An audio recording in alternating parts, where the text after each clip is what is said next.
এই যে আমাদের জানপুর মানে গাজীপুরের একমাত্র মাঠ, জানপুর মোড়ের পাশে এই জমিটা ওরা মাঠ হিসেবে বানাইছে। এই জায়গা ওরা খেলে, তো এই খেলার জন্য এই জমির একটা চার্জ আছে। এই জমিটা দিছে উনি আমাকে শকত কাকা, এই সবাই সমষ্টিগতভাবে পোলাপানরে খেলবার দিছে। এখন যারা সচেতন আছেন সবার সহযোগিতা কাম্য, কারণ নেট দরকার পাশে। নেট হইলে এইসব বাড়ি করে বল লাগলে পোলাপানের বল কাটে ফেলায়, ঝামেলা করে। এর জন্য নেট দরকার। আর কি দরকার?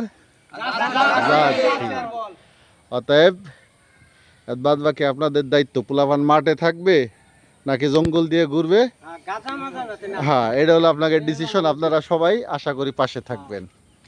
ধন্যবাদ। আসসালামু আলাইকুম। ঠিক আছে, তোমরা খেলো। হ্যাঁ, মাঠের ভিতরে পিলের বেশি।